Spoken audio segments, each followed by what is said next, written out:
Okay, sa pong magandang umaga, minsan pa sa ating mga kapatid sa Panginoon. Ay pwedara ako ngayon sa ating panambahan sa ating Panginoon Diyos. Amen.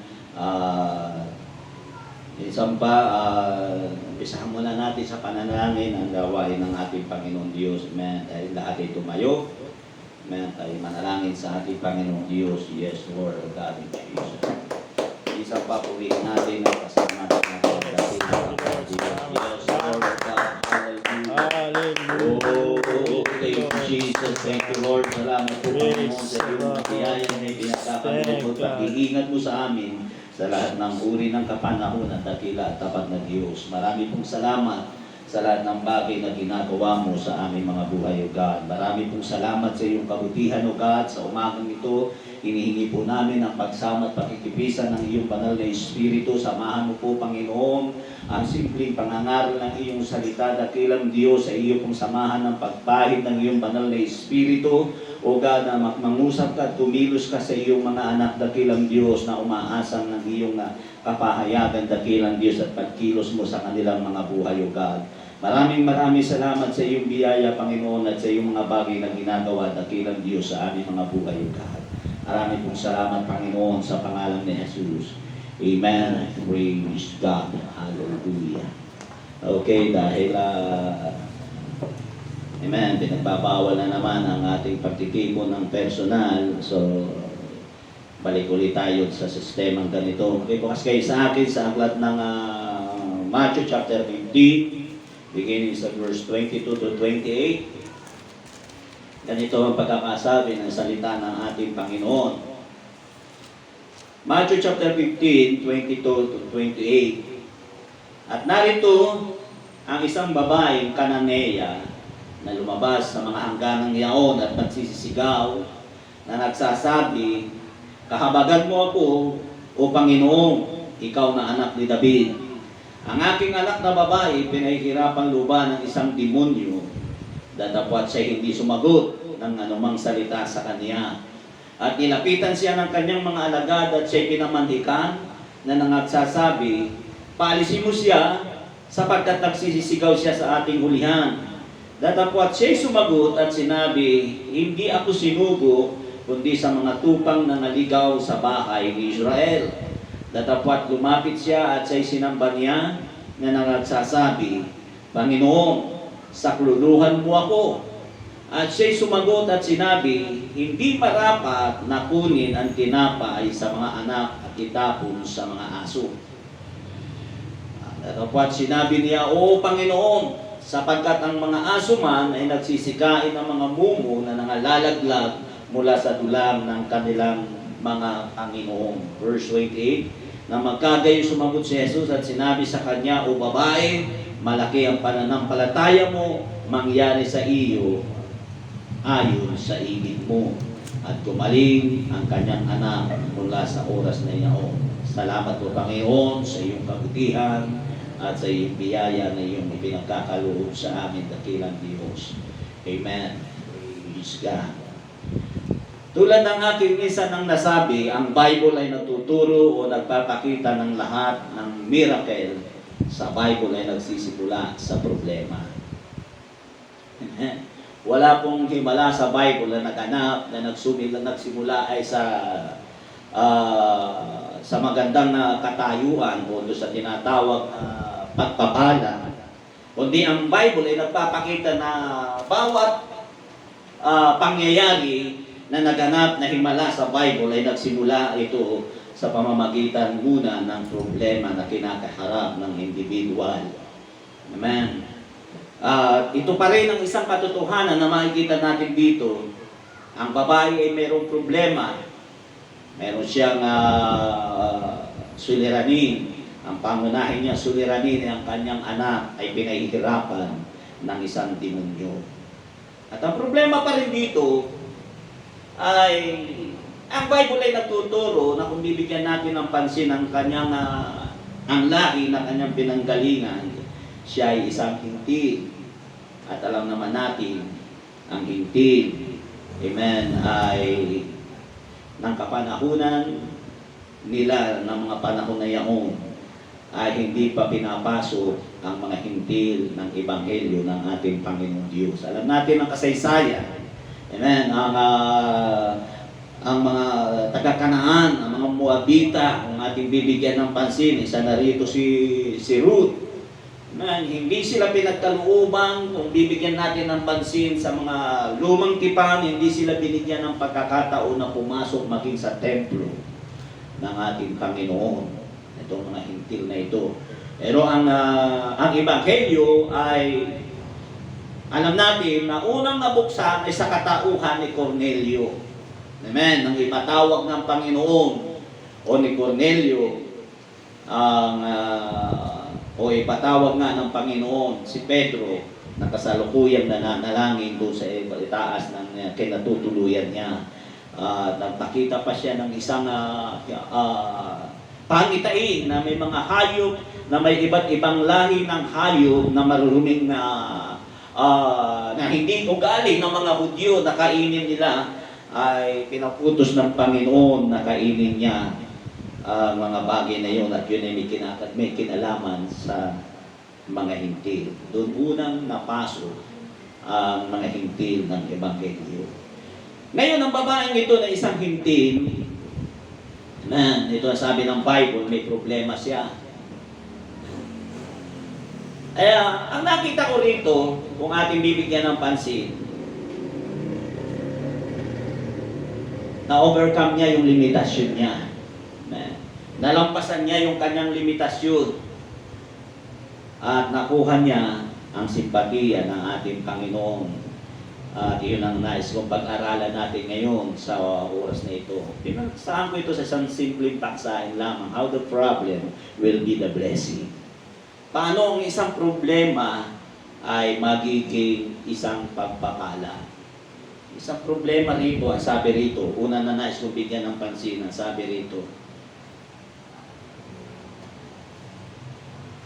how to deal with unresponsiveness. Yun ang una ko pong nais bigyan sa inyo ng pansin. Ang sabi ng Bible, ang babae sumisigaw at nangihingi ng habag sa ating Panginoon. Ang sabi rito sa verse 22, at narito ang isang babaeng Kananea na lumalabas sa mga hangganang yaon at nagsisigaw na nagsasabi, kahabagan mo ako, O Panginoon, ikaw na anak ni David. Ang aking anak na babae nahihirapan o pinahihirapang luha ng isang demonyo. Verse 23, ang sabi dito, datapwat siya hindi sumasagot ng anumang salita sa kanya. Yan. Alam nyo, ang isang dahilan kung bakit di siya sumasagot ay pinagtitibay niya. Amen. Ayaw niyang, alam nyo, ang ating Panginoon matalino siya. Kapag sumagot siya sa isang tao, hindi niya sinisira ang isang bagay, amen, na may kinalaman sa kaugalian ng mga Hudyo. Alam ng Panginoon, ang lalaking yun, ang babaeng yun ay isang Kananea, isang hintil. Kaya sinabi ng, ang sabi rito ng Bible, si Jesus ay hindi sumagot ng katitingman kahit kaunting salita. Kaya ang sinabi ng mga lalaki ng ating Panginoon, ng mga alagad, palisin mo siya sa ating hulihan sapagkat siya'y nagsisisikaw sa ating hulihan. Yun yung sabi na salita ng Panginoon. Dahil nga, ang babae isang hintil. Ito ang isang pinakamahirap. Kapag ikaw ay nasa gitna ng problema, kunin mo yung sitwasyon ng babae, na kapag ikaw ay nasa gitna ng problema at suliranin, ano ang gagawin mo? Dahil sa tingin mo parang ang Diyos ay hindi sumasagot sa iyong kalagayan, sa iyong buhay. Anong gagawin mo? Kaya may mga tao, hindi nila magawa, isang napakahirap, madali lang ang lumuhod at manalangin sa ating Panginoon, pero ang totoo noon, mahirap magsalita ka ng isang oras na wala namang sumasagot sa iyo. Tahimik. Amen? Nakakaburin yun, yung 5 minuto lang at 10 minuto ka nagsasalita, wala ka naman naririnig na sumasagot sa iyo. Mabuti sana kung may sumasagot sa iyo man lamang, oo nga anak, magpatuloy ka lang. Eh wala. Tahimik. Yun ang isang mahirap na sitwasyon sa buhay ng tao. Paano mo i-deal yung ganong sitwasyon sa buhay mo? How to deal with unresponsiveness. Yung tahimik na ikaw ay may problema at may suliranin, subalit ang Diyos ay parang tahimik na hindi sumasagot sa iyo. Ako'y naniniwala kung bakit yun ang unang response ng Panginoon, ipinapakita ng Panginoon sa babae kung sino siya. Siya isang Kananea. Siya isang hintil. Ang mga hintil ng kapanahonan niyaon ay walang bahagi. Mayroon silang limitasyon, wala silang bahagi. Amen.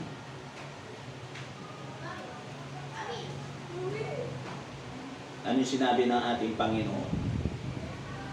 Ano yung sinabi ng ating Panginoon? Sinubo ako, di ba? Pagkatapos ito, tahimik siya, hindi siya sumasagot. Pagkatapos nung sumagot siya, ano sinabi niya? Sinubo ako para lamang sa angkan ni Israel. Totoo yung sinabi ng ating Panginoon.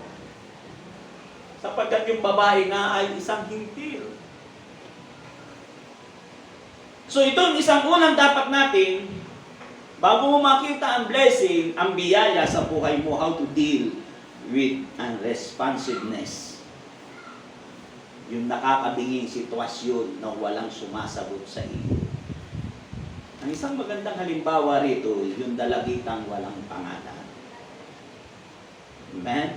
Sino nakakaalala noon? Sa 2 Kings chapter 5 verse 2 to 3, dalawang versikulo lamang, ipinakita ang kasaysayan ng isang dalagitang walang pangalan. Ang sabi ng 2 Kings chapter 5 verse 2 to 3, at ang mga taga-Syria ay nagsilabas ng pulupulutong at nagdala ng biyak na mula sa Europay ng Israel na isang dalagita. At siya naglingkod sa asawa ni Naaman. At sinabi niya sa kanyang babaeng Panginoon, manunawa ang aking Panginoon ay humarap sa propeta na nasa Samaria, kung magkagayo'y pagagalingin niya siya sa kanyang keto. Dalawang versikulo lamang, pero pinakita rito ng Panginoon o ipinakita ng Bible kung paano nag-response ang babaeng dalagita yung panahon na ang Diyos ay hindi tumutugod sa kanya. How to deal? Ikaw, paano mo dinidil yung mga sistemang ganun? Ang babaeng ito, ang dalagitang ito, nakarangan na siya ng napakatinding problema at pagsubok sa buhay niya. Sinakop ang kanyang bayan. Pinatay ang kanyang mga magulang, lahat ng kamag-anak niya, at ang matindi pa rin, inalipin siya ng walang kabayaran. At sa sistemang ganon, sa pagkakataong ganon, habang siya nagsisilbi sa isang kapitan na mayroong ketong, tahimik ang Diyos. Hindi sumasagot.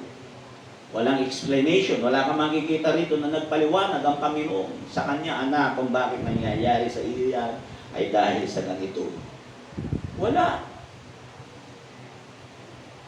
Pero ano sabi rito? Nagawa pa rin niyang magsalita at ipagmalaki ang ating Panginoon. Ganun niya, dinidil ang mga problema niya at suliranin. Ako, hindi ko tukuyin. Sa gitna ng ganong sitwasyon sa kanyang buhay, tahimik ang Diyos pero nagawa niyang i-deal ang kawalan ng pagsagot sa kanyang buhay. Ang tahimik na sitwasyon ng Panginoon sa kanyang buhay. Sabi niya doon, nanunawa ang aking Panginoon ay lumapit sa Diyos ng Israel. Alam niyo ba, ang pagbagsak ni Saul bilang hari ay sa dahilan ang Diyos ay hindi sumasagot sa kanya. At doon nagsimula siya gumawa ng mali. Hindi ko na lang babasahin. 1 Samuel chapter 13, verse 3 to 10. Numahanap sa problema si Haring Saul. Pero ang sabi rito, ang kalaban ng bansa ng Israel ay nakikipagbigma sa kanya, subalit ang ating Panginoon, si Propeta Samuel, ay hindi siya sinipot. Tahimik. Hindi dumating, kaya ang sabi rito, si Saul ay gumawa ng mga maling hakbangin sa kanyang buhay. Naghandog siya na isang gawain. Naghandog siya sa Diyos na isang gawain na hindi ginagawa ng isang hari. Kung di natin kayang panghawakan ang unang sitwasyon na ito, tulad na nangyari sa babaeng ito, Ano kaya sa tingin mo? Kung ikaw kaya nasa katayuan ng babaeng na Kananea na ito, mapupunto na yung iyong yung itin mo sa kahisigan. Panginoon, kahabagan mo ako. Pero hindi sumasagot. Ini-ignore. Matindi yun. Pangalawa na nais kong bigyan ng pansin, how do we handle our behavior in the midst of the problem? Paano mo i-handle ang iyong attitude sa gitna ng mga problema at suliranin? Yun ang matindi pa rito. Paano natin minamanage yung ating attitude? Paano ka umaakto? O paano ka gumagalaw? At paano ka nagiging, ano ang iyong pamumuhay kapag ikaw ay nasa gitna ng mga problema at suliranin? How do we handle our behavior in the midst of the problem? Pansinin natin, ang sabi ng Panginoon sa kanya, sumagot ang Panginoon kasi pinipilit niyang sumagot eh. Pero sumagot ang Panginoon, ano sabi ng Panginoon? Hindi nararapat na ang tinapay ay ibigay sa mga aso. Masakit na salita. Discrimination. Ano kaya kung ikaw na nasa ganun sistema? Ano kaya ang irasagot mo? Paano mo i-handle ang iyong attitude kapag nakikita mong hayagang ikaw ay dinidiscriminate? Ibinababa ang iyong lahi, ang iyong pagkatao.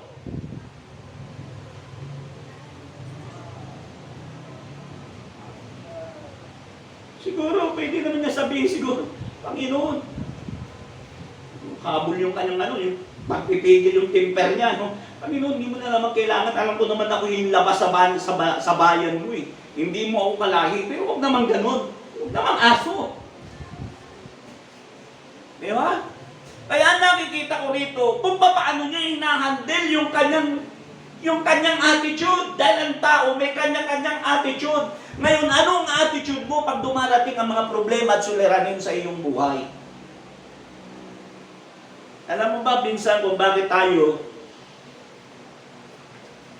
pag tayo may problema minsan, hindi tayo lumalapit doon sa ating mga kamag-anakan. Alam mo, minsan, doon na rin ang attitude natin. Hindi ako lalapit dyan, sa kapatid kong yan. Sus, naku po. Nasa pintuan ka pa lang, namumutaktak na ang bunganga niyan. Ano, lalaitin lang niya ako? Hindi na, uy. Ano, susumbatan lang niya ako. Pero ang totoo noon, minsan, may karapatan ang ating mga mahal sa buhay dahil alam nila mali ang sitwasyon ng ating pamumuhay. Pero minsan, kung bakit minsan hindi natin maigil yung problema natin na suliranin, kasi nga, una, ang nagiging sagabal yung ating attitude. Hindi ka marunong tumanggap ng katotohanan. Pero ang babaeng ito, tinanggap niya eh. Diba, ano sagot niya? Oo, Panginoon, aso nga ako. Diba, tinanggap niya yung katotohanan. Ganyan minsan tayo, di ba? Naalala ko noon, nung kami nasa Quezon Province pa, yung kampo doon ang tinatawag na General Nakar, Lucena, Bulang-Bulang, may nakalagay doon na hindi ko malimutan na nakalagay doon sa pader. Iginuhit nila. Nakaguhit doon na nakalagay. Attitude plus ambition equals achievement. Hindi ko po basta-basta malimutan yun. Doon sa pader ng kampo nakalagay. Kasi doon drawingan nila yung pader ng kampo. Yung mga taga-Lucena, alam nila yan. Kung may nakikinig dito, nanonood ng taga-Lucena, kung matagal ka sa Lucena, alam mo yun. Pero ngayon wala na, hindi ko binago na ulit yung drawing na yun. Di-drawingan kasi nila yung pader ng kampo doon at nakalagay nga doon. Attitude plus ambition equals achievement. Ay nalaking kinalaman yung ating attitude. Amen? Kaya how do we handle our behavior in the midst of the problem? Minsan, kaya tayo hindi tumihingi ng tulong dahil ayaw natin minsan na masasabihan tayo ng katotohanan. Kung ikaw ba nakinig sa akin, hindi ganyan ang buhay mo.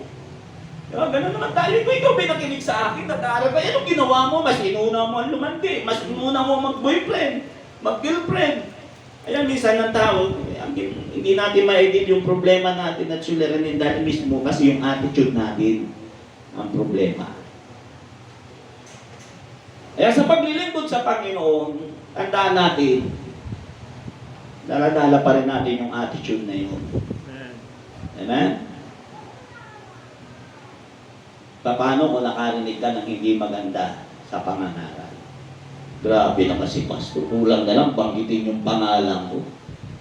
Ang tawag daw sa maitim na nagtatampoy, tampurado. Grabe naman. Di ba? So, alam mo ba yung ibig ko sabihin? Tama ba rin sa Panginoon? Ito yung pangungusap ng Panginoon. Anong sabi ng Panginoon? Nung unang mabasa ko ito, ang dating sa akin, discrimination. Ibig mo sabihin, hindi karapat-dapat na ang tinapay ay itapon sa mga aso. Aba, masakit yun. Alam mo, nung unang dumating sa akin dito, ang gusto ko pa nga ipangaral dito, ipaksain kong pangangaral dito. Hindi lang sumang-ayon, hindi ko lang nabuo ng ganong yung sistema ng dumarating na sa isipan ko. Ang gusto ko sanang ilagay na title dito masakit na salita. Kasi masakit yung salita niya. May problema ka na nga, may suliranin ka na nga, susumbatan ka pa na isa kang aso. Wala kang magagawa. Natigas ang ulo ko Minsan kung bakit minsan may mga tao hindi nila nasosolve ang problema nila at suliranin dahil ayaw nilang tanggapin yung katotohanan. Amen. Ito dapat natin maunawaan. Sa blessing ng ating Panginoon, kabahagi ko at tinatawag na attitude. Pag ikaw ang sinabihan sinabihan ka ng gano'n, nakarinig ka ng gano'ng pananalita, anong gagawin mo? Kung magbibigay ka, magbigay ka. Kung tutulong ka, tumulong ka. Ang dami mo pang salita Di ba ganyan ng tao di ba? Okay, salamat. Pag namatay ako, huwag na huwag kang sisilip sa kabaong ko. Huwag ganun ang mga tao ba? Pinapakita ko lang dito yung kalimitang attitude ng mga tao at dating ng mga problema at suliranin. Pero napakaganda po ng attitude ng babaeng ito. Tinanggap niya yung katotohanan. Yung pagtahimik ni Jesus, tinanggap niya sa kanyang sarili. Hindi siya bayan ng Diyos. Tinanggap niya sa sarili niya. Yung attitude niya, inamin niya. So, panghuli, hindi ko napakahabaan, wisdom in faith and should be able to handle our problem. Napakahalaga po ng karunungan at pananampalataya. Amen. Para po ma-handle natin ang ating mga problema at suliranin. Ang dapat natin maunawaan, gaano kalaki yung pananampalataya natin. Dapat mas higit na mas malaki yung pananampalataya natin kaysa doon sa problema natin. Paano mo i-handle yung problema mo kung ang iyong pananampalataya ay napakaliit, kung yung iyong karunungan ay napakaliit. Kung ating bibigyan ng pansin dito, ang babaeng ito, marunong siya. Kaya nung siya magsalita, ano sabi roon? Nung tumatawag siya sa ating Panginoon, anong sabi ng babae? Jesus, anak ni David, mahabag ka sa akin. Ibig sabihin, Bible reader siya. Kilala niya ang ating Panginoon. Ibig sabihin, nagbabasa siya ng salita ng Diyos. Kilala niya ang ating Panginoon. Kaya ibig niya sabihin, alam niya ang sitwasyon niya. Wala siya doon sa tinatawag na lahi ni Abraham. Mayroon siyang karunungan. Kaya napakahalaga sa buhay ng tao ang nagbabasa ng salita ng Panginoon.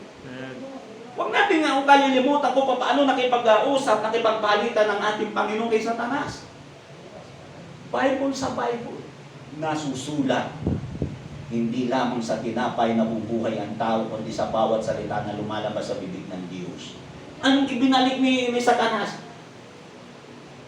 Diba? Kung ikaw ang anak ng Diyos, magpakihulog ka sa bangin na ito, sapagkat sinasabi, iingatan ka ng aking mga kamay.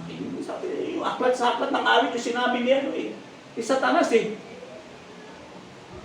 Diba? Eh, paano kung wala kang alam?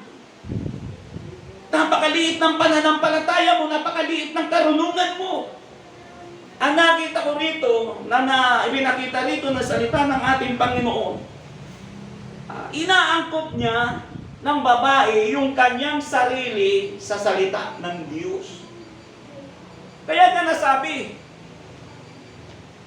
na sinabi niya, Panginoon, oo, ako may aso, pero huwag mong kalilimutan na ang aso'y umaasam sa bawat mumo o yung bawat maliliit na particle na nalalaglag mula sa kapag ng kanyang Panginoon. Normal kasi yun na kapag kumakain, may mga pagkain na nalalaglag sa ilalim ng ating lamisa at naroon yung mga aso. Hindi yung nagkataon lang na napaganda ang sagot ng babae dahil siya nga ay isang Bible reader. Alam niya yun, nakasulat yun sa 5 aklat na sinulat ni Moises. Nakasulat yun na sinabi ron ng ating Panginoon. Ipagpaumanin nyo natin, hindi ko na isulat dito. Sabi ron, sa inyong pag-aani at paggapas ng trigo, kapag sa paggapas nyo ng trigo may nalaglag na mga bahagi ng trigo, huwag nyo nang kukunin, huwag ninyong pagbabalikan para sa mga alilang o alipin ang bahagi niya. Di ibig sabihin nun, yun ang ginawa ni Ruth. Namumulot siya ng mga nalalaglag, yung mga napapag-iwanan ng mga sa pagpapasaan ng mga trabahador ng bungkus ng trigo, meron nalalaglag na nahuhugot sa pagkakatali, at yun ang kinukuha ni Ruth. Si Ruth ay isang Moabita, yun yung karapatan nila. Nasabi ng Panginoon, huwag mong pagbabalikan. Kaya yun ang sinasabi ng babae. Kaya ang babae, Bible reader, matalino siya. Kaya sinabi niya, oo Panginoon, aso nga ako, pero huwag mong kalilimutan, may salita ka. Na yung bawat bagay o yung mga bahagi na nalalaglag para sa iyong mga anak ay para sa amin na mga alipin na tao. So, nakuha niyo ibig ko sabihin? Yun yung hinabol niya. Kaya ano sabi ng Panginoon, o babae, napakalaki ng pananampalataya mo. Paano natin mayahandle ang ating mga problema at suliranin mo? Napakaliit ng karunungan mo sa salita ng Diyos. Amen? Kaya malaking bagay na tayo nagbabasa ng salita ng Diyos sa ating pinagyayaman ng ating pananampalataya para sa salita ng ating Panginoong Diyos. Ito ang dapat nating maunawaan. Amen? Kaya mga kapatid sa Panginoon, ang sabi rito ng ating pinag-aaralan, ang sabi rito na sukat ni Jesus, ang laki ng pananampalataya ng babae, bunga ng lumalabas sa bibig ng babae. Kaya ang blessing, tandaan ninyo, yung pagpapala, sumusunod lamang yan pagkatapos na ibigkasin mo sa iyong bibig. Ano yung pinangaral ko na uling linggo? Bago GCQ. At bumalik, ano sabi ko? Yung lumalabas sa bibig mo. Word has power. Nasukat ni Jesus ang laki ng pananampalataya ng babae, bunga ng lumalabas sa bibig ng babae. Yan ang dapat natin maunawaan. Yan napakahalaga na mayroon tayong alam, mayroon tayong karunungan. Napakahalaga. Hindi mo kayang i-handle ang isang problema sa iyong sarili kung napakaliit ng karunungan mo at napakaliit ng pananampalataya mo. Mas malaki ang problema mo. Napakahirap i-handle ng mga problema niyaon. Amen? Ang ganitong sitwasyon, pandemic, amen, napakahina ng income, hindi ka makakasurvive diyan kung kulang ka sa karunungan at kaalaman. Amen. Ito ang dapat natin maunawaan sa ating paglilingkod sa Panginoon. So mga kapatid sa Panginoon, ano sabi ng Bible? Ano sabi ng ating pinag-aralan? Basahin ko lang ang binanggit ng ating Panginoon. Verse 28 na magkagayo sumagot si Jesus at sinabi sa kanya, o babae, malaki ang pananampalataya mo.